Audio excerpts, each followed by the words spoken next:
મિત્રો નમસ્કાર, હું ડૉક્ટર મહેશભાઈ દળાવી આયુર્વેદ અમૃતમ યુટ્યુબ ચેનલમાં આપનું ખૂબ ખૂબ સ્વાગત કરું છું. મિત્રો, આજે એટલે કે આ સમયની અંદર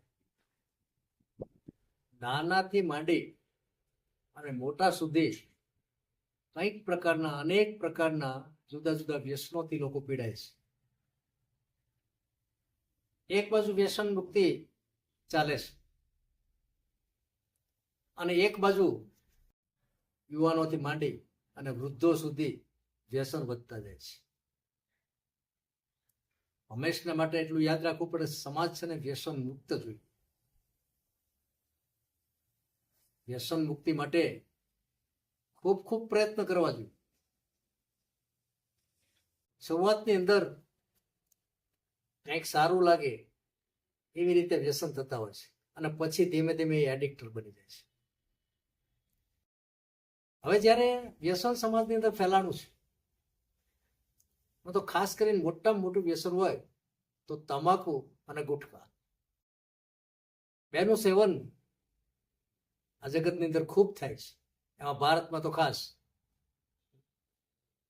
એમાં સૌરાષ્ટ્ર એટલે પાન માવા વ્યસન મુક્તિનું વ્યસનનું મોટા મોટું ઘર છે. તો આનાથી બધા જાણે છે કે મોસ્ટલી વ્યસન નડે છે. તમાકુ અનેક પ્રકારે નડે છે. કોઈ કહેતું હોય કે તમાકુ નથી નડતું, એ ખોટું છે. ગમે તે પ્રકાર નડે, અને ખાસ તો કેન્સરનું મોટામાં મોટું એક કારક છે. મિત્રો, વ્યસન મુક્તિ કરવી એ આમ તો બહુ સામાન્ય બાબત છે. એક જ વખત નિશ્ચય કરી અને તમે છોડી દો તો એ જ મિનિટથી, એ જ કલાકથી વ્યસન છૂટી જાય છે. પણ એવા વિરલા કોક હોય છે. વ્યસન આપણે કહીએ છીએ કે ધીમે ધીમે ધીમે મટાડો, એને હટાવી દઉં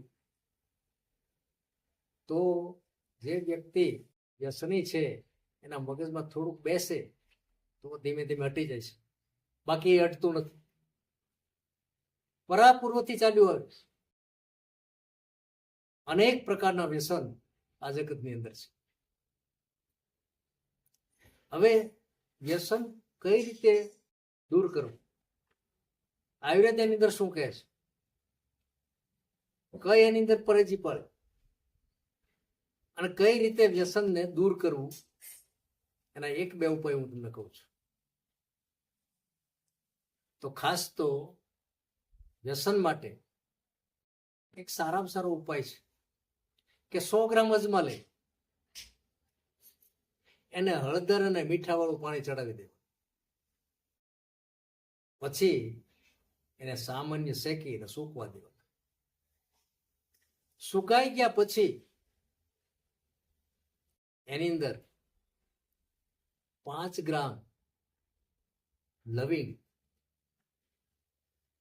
અને 25 ગ્રામ તજ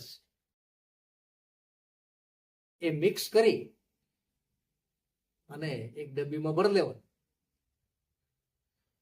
મિત્રો, જ્યારે વ્યસનની તલપ લાગે ત્યારે એમાંથી થોડું થોડું એ તમારા મોઢાની અંદર મૂકવાનું અને એનો રસ ઉતારવાનો, અથવા તો ધીમે ધીમે એને ચાવી દેવાનું.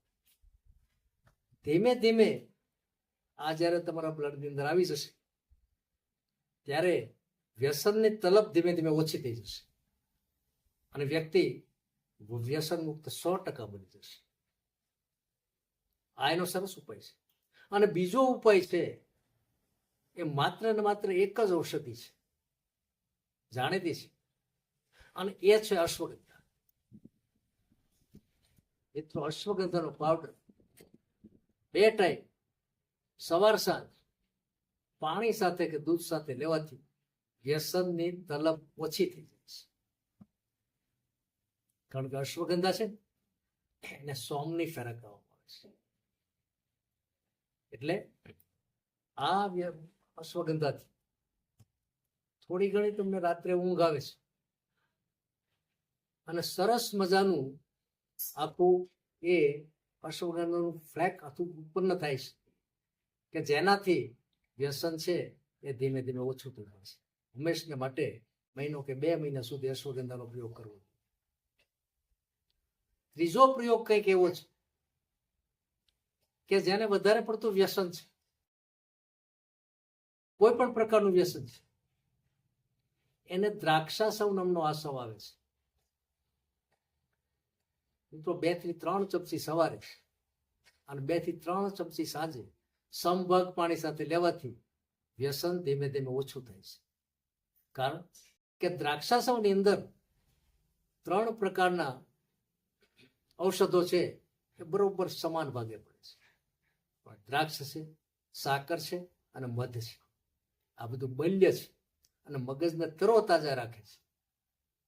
એટલે આ વ્યસન દૂર કરવાના ઘણા બધા ઉપાય છે, પરંતુ સારામાં સારો ઉપાય એ તમારા મનની શક્તિ છે. મિત્રો, કોઈ પણ વ્યસનને એડિક્ટ ન થવા દો, કોઈ પણ વ્યસનના તાબે ન બનો અને વ્યસની ન બનો, તો જ તમે સમાજને ઉપકારક થશો, કુટુંબને ઉપકારક થશો અને રાષ્ટ્રને પણ ઉપકારક થશો. ઓમ શાંતિ, જય ધન્યવાદ.